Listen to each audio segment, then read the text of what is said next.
আসসালামু আলাইকুম, I am Sara from my page Sara's blog. চলে আসলাম নতুন আরেকটা ব্লগ নিয়ে। আমরা চলে এসেছি স্টারলাইন কাউন্টারে। এখানে এসে বসলাম, টিকিট কাটলাম। কারণ হলো আজকে আমি আর আব্বু হলো ফেনীতে যাচ্ছি কিছু কাজের কারণে। তো ইমার্জেন্সি চলে যাচ্ছি ফেনীতে।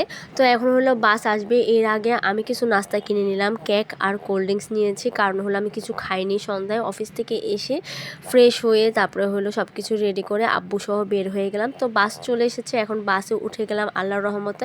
অবশেষে ফেনীতে পৌঁছায় গেলাম। ফেনীতে আসতে বেশিক্ষণ লাগে না, বরাবর 2 ঘন্টার মতন লাগে। এরপর একটা টমটম নিয়ে উড়ে উড়ে যাচ্ছি গা মামার বাসায়, আর আব্বু চলে যাবে কাকার বাসায়।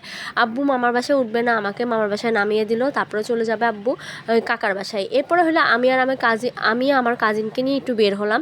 মানে এখন হলো আমি বাহিরে একটু ঘোরাঘুরি করব। মানে সন্ধ্যায় হলো চা খাইনি, চিন্তা করলাম চা তো খেতে হবে। এখন ঘড়িতে বাজে মনে 9:30 কি 10টা।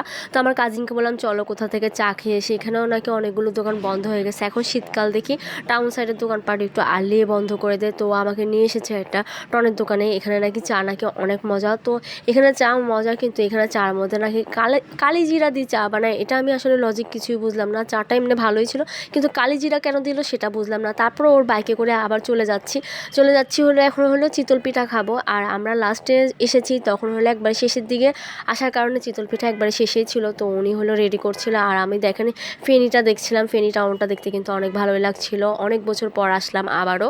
তাই এখানে চলে আসলাম আমাদের মাস্টারপাড়াতে। তো মাস্টারপাড়ায় এখানে হলো চিতল পিঠা খাবো। তো উনি চিতল পিঠা বানাচ্ছিল।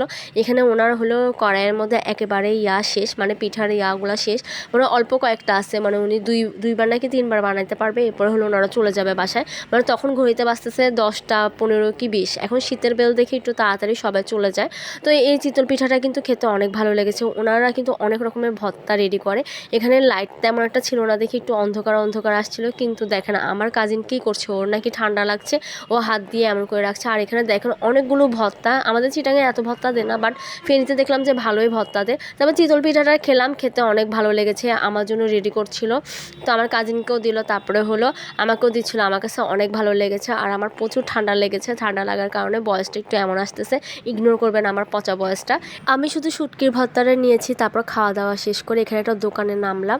তো এখান থেকে হলো আমরা কিছু চিপস নিব, আমি মামা আর আমার ভাই সহ খাওয়া দাওয়া করব, চিপস খাবো আর কি। বাসা আসার পর দেখলাম আমার মামা এত বড় বড় মাছ, এগুলো কিন্তু আমার মামাদের পুকুরের মাছ। তো এগুলো হলো কাটাকাটি করতেছিল, মাছ রান্না করবে, ভাগ্নি আসছে সেজন্য মামা মুরগি আনছে, মাছ আনছে, সবগুলো কাটবে। এখন আমি দাঁড়ায় দাঁড়ায় তামাশা দেখতেছিলাম। আর মামা আমাকে বলছিল আমি মাছ কাটতে পারি কিনা। আমি বলছি না, এত বড় মাছ না, ছোট মাছ বড় মাছ কোনো মাছে আমি কাটতে পারি না।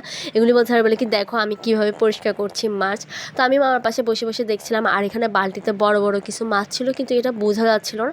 তারপর হলো মামা আবার আরেকটা মাছ দেখে নেই, এটা কি সুন্দর করে কেটে সব কিছু পরিষ্কার করে নিচ্ছিল। এটাও অনেক বড় ছিল।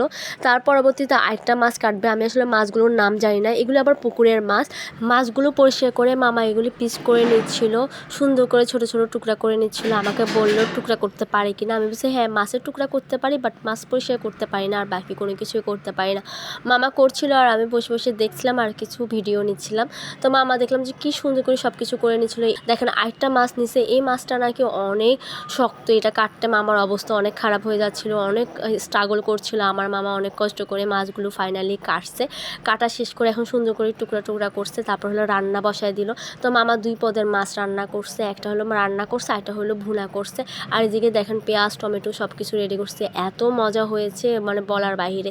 তো আজকের এই ভিডিওটা এই পর্যন্ত। ভালো থাকবেন সবাই। Thanks for watching. আল্লাহ হাফিজ সবাইকে।